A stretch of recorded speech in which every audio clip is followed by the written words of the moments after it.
오늘 하나님의 말씀은 무슨 권세로 이 일을, 이런 말씀으로 같이 우리 은혜를 나눠보고자 합니다. 오늘날 교회의 시작은 역사를 보면은 사도행전 2장에서 볼 수가 있습니다. 오순절날 마가의 다락방에 120명이 기도하고 성령이 임합니다. 성령 받은 그들이 바로 이 핍박과 모든 고난을 다 이겨내면서 복음을 증거했던 것이, 그 복음이 오늘날 여기 우리에게도 와서 그 예수 믿고 하나님의 나라 백성 되는 놀라운 은혜를 주신 겁니다. 초대교회 그들이 복음을 증거하는 내용은 십자가에 죽으신 예수님, 그리고 그 예수님은 3일 만에 부활하셨다는 겁니다. 부활하신 예수를 증거하는 겁니다. 초대교회 사도들이 복음의 핵심이 바로 부활하신 예수였습니다. 사도행전 1장에 보면은 가룟 유다가 바로 죽습니다. 자살해 죽지요. 예수님을 판 제약 때문에 본인이 죽었습니다. 근데 그 빈 자리를 한 사람을 12, 바로 이 제자 사도 중에 한 사람을 채워야 되는데 누구를 채울까 하면서 바로 이 제비를 뽑는데 바로 마띠아는 사람이 당첨이 되죠. 그런데 그 사도가 하는 일이 무엇이었을까? 부활하신 예수를 증거하는 것입니다. 그들이 복음을 증거할 때마다 이곳저곳 다니면서 많은 사람에게 선교를 받지를 않았습니다. 모진 핍박을 당했어요.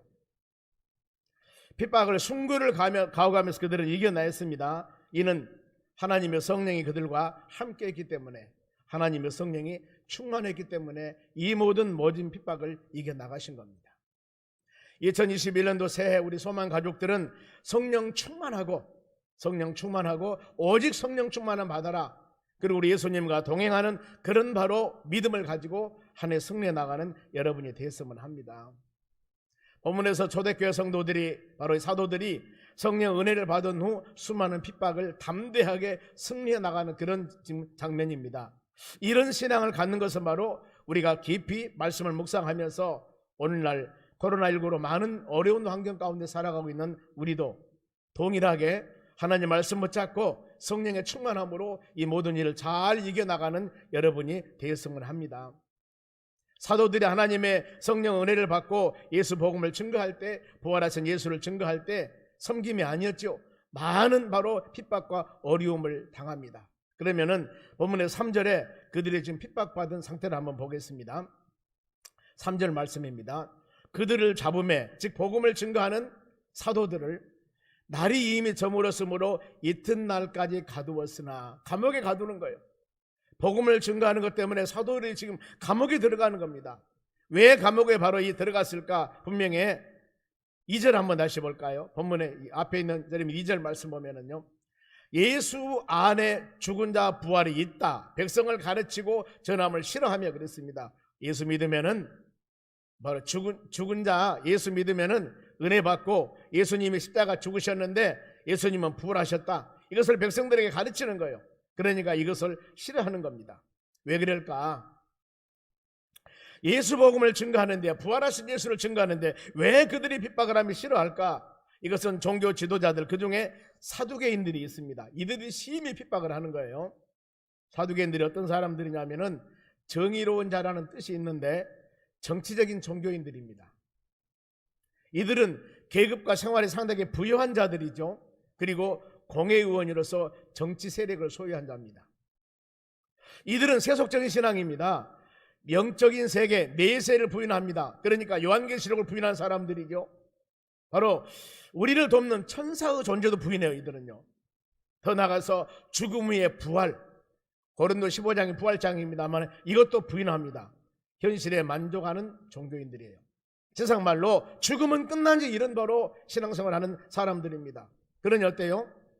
이런 핍박 중에도 바로 베드로 사도는 하나님의 말씀, 부활하신 예수를 증거하는 거예요. 예수님 부활하셨다. 그러니 사두개인들이 가장 불편하는 겁니다. 자기들의 교리는 이게 아니거든요. 그런데 성령 은혜 받는 이 베드로가 열심히 복음을 증거하니까 바로 반감을 가지고 엄청나게 핍박을 가합니다. 우리는 말씀대로 바로 살아야 되고 진리 안에서 깨달음 갖는 여러분 되시길 바랍니다. 예수님의 부활은 성경대로 부활하셨습니다. 예수님께서도 공생애 중에 내가 죽으면은 3일 후에 부활할 것이라고 분명히 예언하셨습니다. 요한복음 2장 19절 말씀 옵니다. 예수께서 대답하여 이르시되 너희가 이 성전을 헐라 내가 사흘 동안에 일으키리라, 이렇게 말씀을 합니다. 근데 유대인은 생각하니 그들은 잘못된 생각을 하고 있습니다. 40여 년 동안, 넘어 46년 동안 지은 성전인데, 예루살렘 회록 성전인데 성전을 바로 헐은다고? 헐어버린데 3일 만에 이것을 지은다고? 도저히 불가능한 일이라고 생각하는 겁니다. 여러분, 우리가 영적인 깨달음이 부족하면 이런 잘못함을 저지를 수가 있습니다. 이것은 예수님께서 자기 육체를 가르쳐 말씀하는 겁니다. 우리도 고린도 3장 16절에 그럽니다. 너희 몸이 하나님의 성령이 거하는 성전임을 알지 못하느냐. 성경에 이렇게 기록합니다. 여러분, 우리 몸이 하나님의 성령이 거하는 성전이에요. 그래서 우리 몸을 여러분 잘 관리해야 되는 겁니다. 잘 보존해야 되는 거예요. 바로 이 예수님의 십자가 죽으시면 3일 안에 부활할 것이다, 이 복음입니다. 바로. 그래서 우리 이 말씀을 통하여서 우리가 깊이 깨달을 것은 핍박 때 하나님 말씀을 꼭 붙잡고 영원한 천국 소망하며 믿음으로 살아가는 우리가 되어져야 되고, 무엇보다도 성령의 충만함으로 승리해 나가는 우리 신앙이 되어 가야 된다는 겁니다. 요한계시록에는 하나님의 나라 천국에서 가장 큰 사람이 누굴까? 하나님의 나라 천국에서 1000년 동안 왕노릇할 사람이 누굴까? 이것이 바로 핍박을 이기고 순교한 자들이라고 그랬습니다. 요한계시록 20장 4절 중반절 보겠습니다. 예수를 증언함과, 부활하신 예수를 증언한 거예요. 하나님의 말씀 때문에 목배임을 당한 자, 순교당한 자입니다. 부활하신 예수를 증거하면서 순교당한 자, 그 영혼들과 또 짐승과 그의 우상에게 경배하지 아니한다, 우상 절하지 아니하고 그들의 이마에 손에 그들의 표를 받지 아니한 자들이니 살아서 그리스도와 더불어 1000년 동안 왕노릇할 것이라고 그랬습니다. 세상에서 가장 큰 상급이 뭐라고요? 예수 복음을 증거하면서 순교당한 자입니다. 우리는 이 세상 살면서 그 정도 핍박은 우리에게 다가오지 않은 것 같습니다. 항상 이런 말씀을 마음에 새기면서 우상을 섬기는 것들이나 올바르지 못한 세상 것들 다 이것은 버리고 오직 하나님 말씀을 꼭 붙잡고 성령의 충만함으로 각자 주신 직분과 사명, 우리 위치에서 하나님을 경배하며 찬양하는 믿음의 권속들이 되어져야 될 줄로 믿습니다. 초대교회는 이런 핍박 중에도 믿는 자들이 계속 증가했어요. 4절 말씀 볼까요? 말씀을 들은 사람 중에 이런 핍박 가운데서도요, 믿는 자가 많으니 남자 수가 약 5,000명이나 되었더라, 이런 말씀입니다. 기독교 핍박과 복음은 여러분 비례한다고 그럽니다. 핍박이 강할수록 여러분 신앙은 뭉쳐지는 거예요. 신앙에 힘이 생기는 겁니다. 그런 얘기 들어봤죠? 어떤 분이 믿지 않는 가정으로 시집을 갔습니다. 그러는데 주일날이면 교회 가지 못하도록 일을 많이 시키는 거예요. 그래서 그랬답니다. 내가 주일날 교회 갈 수 있는 시간을 좀 빼주시라. 그러면 그 일을 맡겨놓으면 일을 다 하겠다. 그러는데 콩을 매면 상당히 힘듭니다. 콩을 뽑기가. 그러는데 콩을 이 밭 얼마 정도 면적을 주면서 이걸 다 메고 그 다음에 교회 가십시오, 교회 가라, 이렇게 얘기를 하더랍니다. 그래서 그분이 새벽에 일찍이 가서 그 밭에서 얼마나 콩을 뽑으면서 일을 하셨던가, 콩대가 피가 묻혀 있더랍니다. 피가. 그리고 교회를 갔다, 이런 예화를 제가 들어본 적이 있습니다. 하나님 믿는 우리가, 예수 믿는 우리가 여러분 주일 성수하기 위해서, 바로 하나님께 경배와 찬양을 드리기 위해서, 예배 드리기 위해서 이런 헌신과 핍박, 여러분 이 초대교회 성도들은 생명을 거는 복음을 증가하는 그런 바로 이 일을 했습니다. 오늘날 여러분 우리가 어떤 환경에서 어떻게 믿음 생활을 해나가는가 잠시 한번 우리 신앙을 여러분 점검해 보시기를 바랍니다.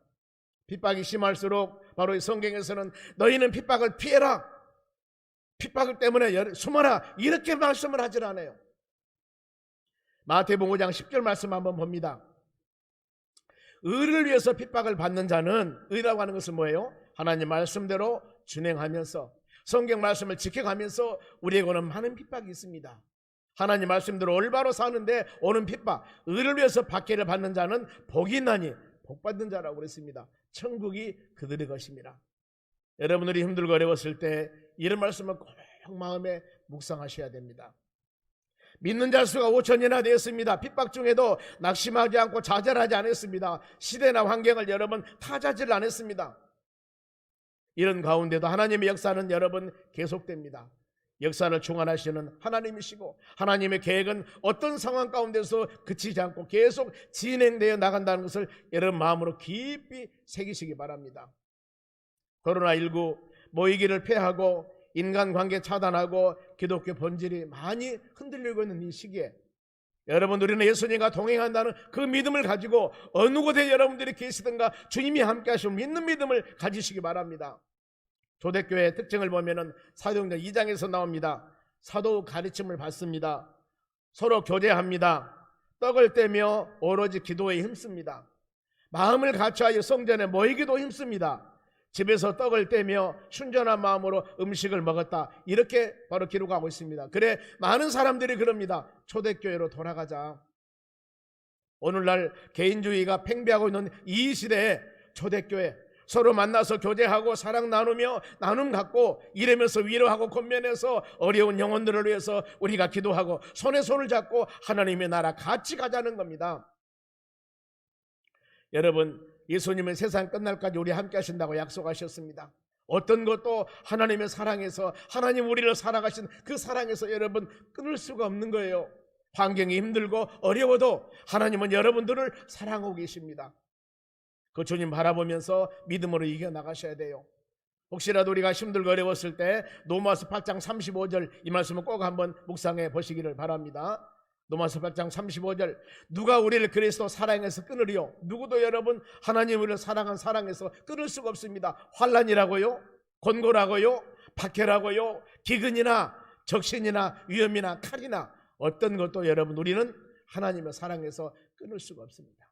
하나님 우리 어떻게 사랑하셨습니까? 요한복음 3장 16절에 하나님이 세상을 이처럼 사랑하셔 독생자를 주셨는데 누구든지 예수를 믿으면 멸망치 않고 바로 영생을 얻게 하려 함이라 그랬습니다. 로마서 바로 이 5장 8절에도 하나님의 사랑에 대한 입증이 나와요. 하나님 우리 얼마나 어떻게 사랑하는가? 독생자 예수를 십자가에 죽게까지 하는 것이 바로 하나님의 사랑에 대한 입증이라고 그랬습니다. 우리는 이런 사랑 받으며 살고 있습니다. 그래야 하기 때문에 우리 마음의 결단이 모든 환경 낙심하지 마시고 예배 드리는 일, 전도하는 일, 기도하는 일, 성령 충만하며 나아가는 여러분들이 되시기를 바랍니다. 사도들이 사내들린 공회로부터 많은 신문을 받습니다. 사내들린 공회라고 하는 것은 신앙의 최고의 지도자들의 모임입니다. 종교회의로서 구속력이 있습니다. 유대 최고 법원 역할을 감당합니다. 극형을 제외한 모든 재판을 여기서 바로 담당을 하는 겁니다. 구성원들이 약 한 70여 명이 되는데 이 중에서도 주축이 되는 것은 바로 사두개파들입니다. 이들이 사도들을 심판합니다. 7절 말씀 보겠습니다. 본문 말씀에 사도들을 가운데 세우고 즉 복음을 증거하는 부활하신 예수를 증거하는 사도들을 잡아다가 감옥에 가두기도 하고 지금 잡아다가 그들 바로 이 사내들은 공회 앞에 세웁니다. 물어봅니다. 너희가 무슨 권세와 누구의 이름으로 이 일을 행하였느냐 이렇게 물어보는 거예요. 보면은 그러면은 이 일은 어떤 일일까? 사도행전 3장에 보면은 성전의 미문 앞에서 바로 구걸하는 안진뱅이가 있습니다. 장애우입니다. 일어서지 못하는 장애우예요. 교인들이 성전에 올 때 거기서 한 푼 주세요 하면서 바로 교인들이 주면은 이것을 갖고 막 살아가는 모양이에요. 그런데 어느 날 베드로와 요한이 예배드리러 갑니다. 거기서 성전 미문 앞에 있는 바로 이 장애우를 걷지 못한 장애우를 일어 세우는 거예요.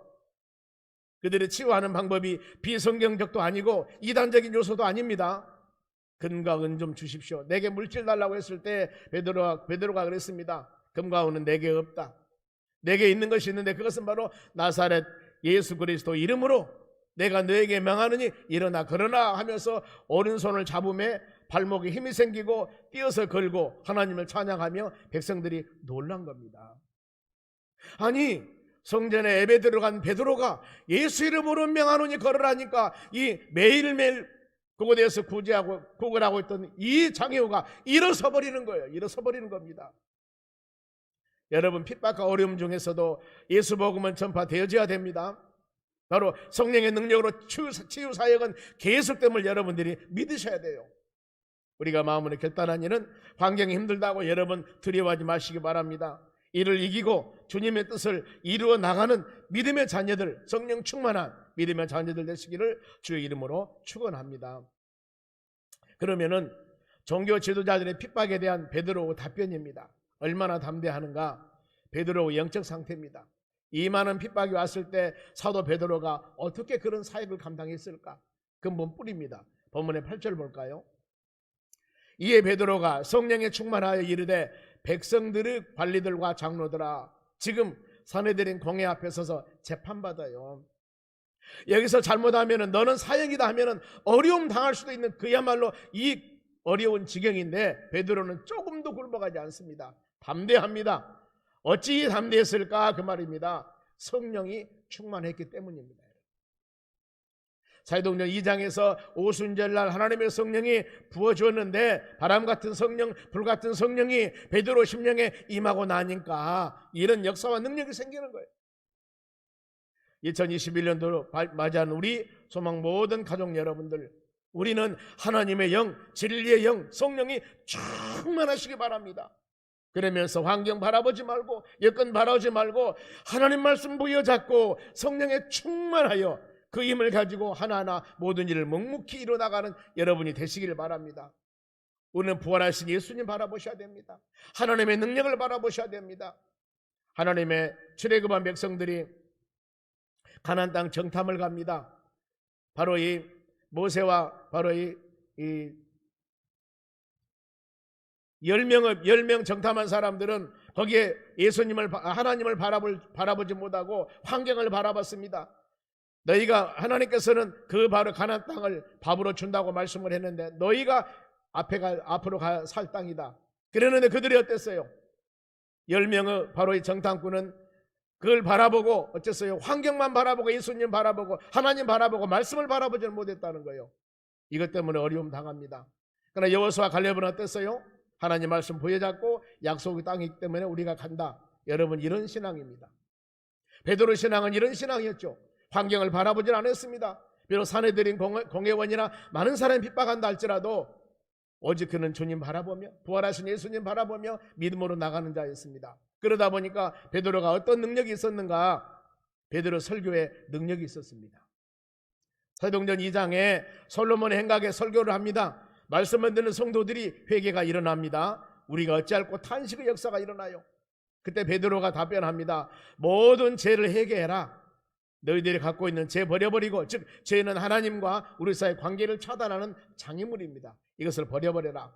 그리고 예수 그리스도와 연합, 죄씻음을 상징하는 세례를 받으라.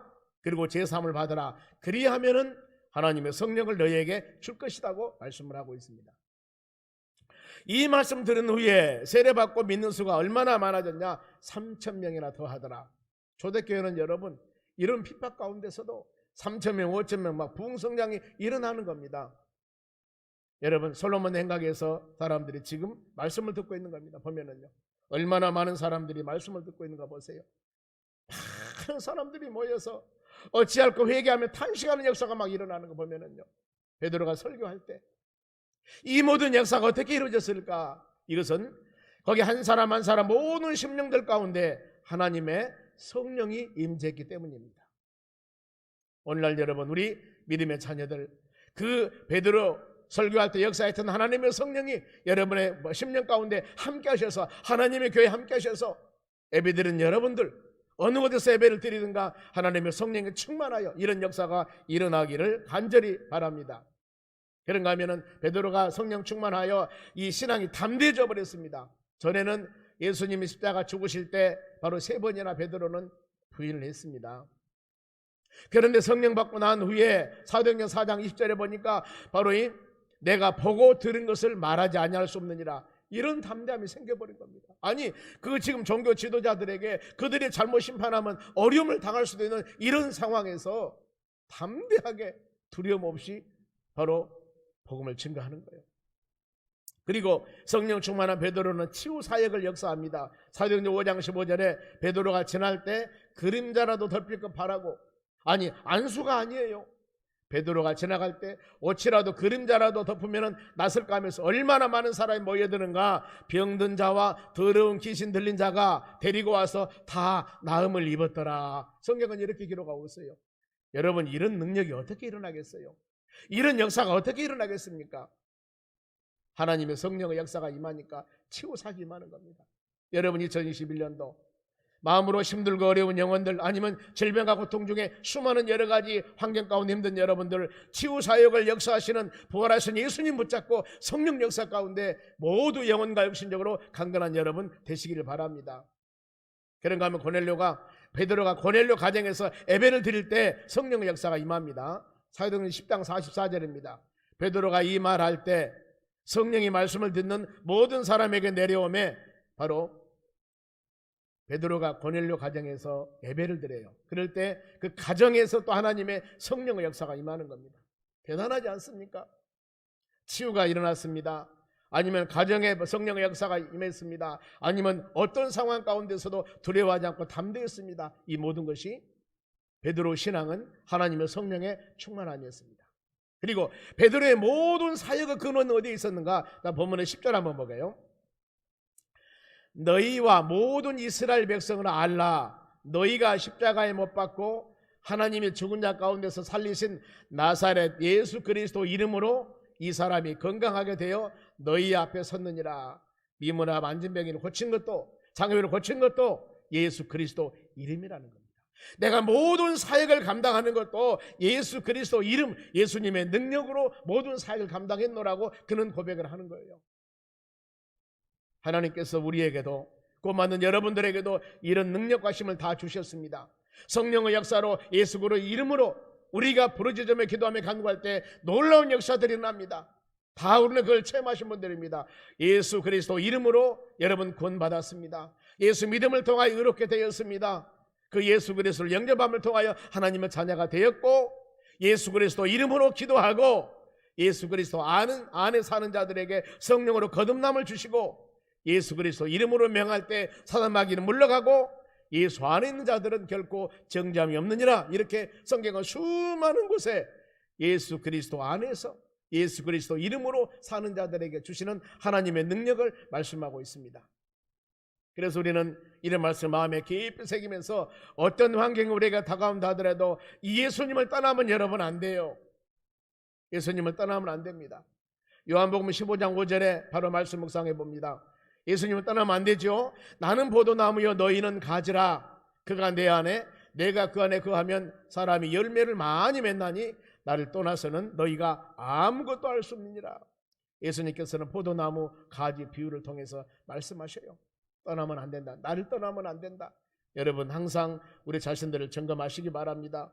예수님은 우리를 지키시고 여러분들 돌봐주신다고 그럽니다. 어떤 환경과 여건이 우리를 그리스도 사랑해서 끊을 수 없다고 분명히 성경은 말씀하고 있습니다. 요한복음 10장 28절 한번 봅니다. 내가 그들에게 영생을 주노니 영원히 멸망하지 아니할 것이요 또 그들을 내 손에서 빼앗을 자가 없느니라 그랬습니다. 부활하신 예수님이 하나님의 성령께서 여러분들을 지키시고 돌보시고 계시면 어떤 환경도 빼앗을 자가 없어. 여러분 그러지 않습니까? 힘이 센 사람이 지켜도 우리가 안전할 수가 있는데 예수님께서 부활하신 주님께서 여러분들을 지켜주신다는데 누가 바로 이 악한 사단 마귀란 놈들이 우리를 그 주님의 손에서 빼앗을 자가 있겠습니까? 빼앗을 자가 없다고 성경은 분명히 말씀합니다. 그래서 우리는 모든 살아가는 삶이 지키시고 돌보시고 구원 주시고 의롭게 하시고 하나님의 자녀 삼으신 예수님만 바라보며 믿음으로 살아가셔야 돼요. 그것이 바로 히브리서 12장 2절 상반절 말씀입니다. 이 말씀 여러분 우리 항상 묵상하시기 바랍니다. 믿음의 주요 또 온전케 하시는 예수를 바라보자. 노비에서 2층으로 바로 올라오는데 벽에가 또 예수님만 바라보자 이 프랑카드를 붙여놨습니다. 여러분 금년 한 해 동안 성전을 바로 오시면서 가시면서 이 말씀을 꼭 묵상해 보시기 바랍니다. 들어오는 노비 입구는 내가 세상 끝날까지 너와 함께 하신다고 약속하셨습니다. 예수님의 말씀입니다. 바로 마태복음 28장 20절 마지막 절 말씀. 마태가 마태복음을 마지막 기록하면서 바로 그 말씀이요. 내가 세상 끝날까지 너와 함께 하리라고 예수님 말씀하셨다는 겁니다. 여러분 예수님과 동행함을 마음으로 새기고 계단에 올라오면서 내가 예수님만 바라보며 믿음으로 살아간 여러분의 삶, 하나님 말씀을 듣고 성령 충만하여 오직 예수 오직 예수 믿음에 뿌리고 근원이 예수님, 그 예수님을 바라보며 예수님에 초점 맞춰서 믿음으로 살아가는 여러분이 되시기 바랍니다. 예수님은 구원의 초석이십니다. 구원의 초석. 본문의 11절 말씀 볼까요? 이 예수는 너희 건축자들이 버린 돌로서 집 모퉁이의 머릿돌이 되었느니라. 건축자들이 쓸데없어 버린 돌입니다. 모퉁이 돌 한번 볼까요? 어떤 것이 모퉁이 돌? 저 돌입니다. 집을 지을 때 모퉁이 돌 제일 귀중한 돌이에요. 그런데 건축자들이 필요 없다고 돌을 버려버렸습니다. 그런데 그 돌이 어땠어요? 모퉁이 집을 지는데 가장 중요한 바로 위치를 차지했다, 그 말입니다. 이것은 바로 예수님이 유대인들에게 멸시받아 바로 십자가에 죽었으나 하나님이 다시 살리셔서 하나님 우편에 계셔서 존귀와 영광을 받게 하셨다, 이 말씀입니다. 결과 예수님은 가장 중요한 바로 믿음의 기초가 되셨습니다. 우리는 그 예수님 바라보며 주님과 동행하며 믿음으로 살아간 하나님의 자녀가 되어야 된다는 것입니다. 그래 이 말씀 묵상하면서 마음으로 깊이 새길 말씀입니다. 오직 성경 말씀 꼭 붙잡고 그 예수님 바라보면서 건축자들이 버린 돌같이 혹시라도 우리가 예수님을 멀리하고 예수님을 잊어버리지 않는가, 이것을 항상 하나님 말씀 들으면서 점검하는 여러분 되시기 바랍니다. 고린도후서 13장 5절 말씀 보면은 너희가 믿음이 있는가 너희 자신을 시험해보라고 그랬습니다. 여러분 이 시간도 말씀 묵상하면서 말씀 들으면서 찬양을 하면서 기도하면서 우리 자신들이 너희가 믿음이 있는가 너희 자신을 확증하고 시험해보라고 그랬습니다. 만일에 바로 이 너희가 예수 그리스도 안에 예수 그리스도께서 너희 안에 계심을 믿지 못한다면 너희는 버리운 자라고 그랬습니다. 예수님은 여러분과 항상 함께 하심을 믿으시기 바랍니다. 그래 우리 모든 믿음의 자녀들 신앙의 고백은 오직 예수가 되어져야 됩니다. 아멘. 오직 예수가 되어져야 돼요. 본문의 12절 마지막 말씀입니다. 보겠습니다.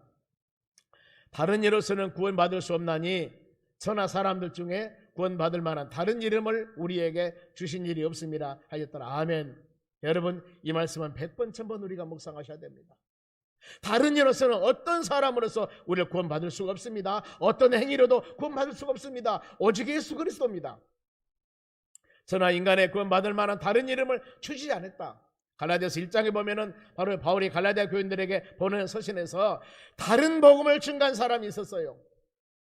바울을 증거한 이 복음에 다른 복음을, 그랬을 때 바울은 그럽니다. 하늘에서 내려온 천사라 할지라도 다른 복음을 증거하면은 저주를 받을 것이라고 확실히 말씀을 하셔요. 우리는 오직 예수는 그리스도이십니다. 살아계신 하나님의 아들입니다. 그 예수 믿어서 구원받고 그 예수 이름으로 사단마귀 물리치고 그 예수 이름으로 항상 우리가 살아가는 여러분들이 되어야 될 줄로 믿습니다. 예수님께서 친히 말씀하셨어요. 내가 본인이 진리의 주체다, 참된 진리다. 요한복음 14장 6절입니다. 예수께서 이르시되 내가 곧 길이요 진리요 생명이니 나를 말미암지 않고는 아버지께 올 자가 없느니라 그랬습니다. 이렇게 분명히 말씀하셨어요. 내가 길이다, 내가 진리다, 내가 생명이라는 것들입니다. 여러분 어디서 길을 찾습니까? 어디에서 진리를 찾으려고 합니까? 어디에서 영생 생명을 찾으려고 합니까? 오직 예수 그리스도 안에서 있다는 겁니다. 오직 예수 그리스도 안에서 있다는 겁니다. 사도들이 바로 이런 권세를 가지고 복음을 증거했던 것, 아차 잘못하면 생명을 바로 앗아갈 수 있는 이 어려운 위경에서도 바로 눈 하나 깜짝하지 않고 생명을 바치면서 바로 그들이 복음을 증거했던 것은 바로 성령의 충만함과 예수님의 그들과 함께함을 믿는 신앙을 가졌기 때문입니다. 여러분 2021년도 한 해 시작하면서 우리 소망 모든 가족 여러분들 하나님 말씀은 꼭 붙잡고 성령 충만함 받으며 주님의 세상 끝날까지 함께 하시는 믿는 믿음을 가지고 매일매일 기도와 찬양과 말씀으로 충만한 성령의 능력을 가지고 믿음으로 승리해 나가는 모든 우리 소망 가족들이 되시기를 주의 이름으로 축원합니다. 기도하겠습니다. 하나님 아버지 감사드립니다.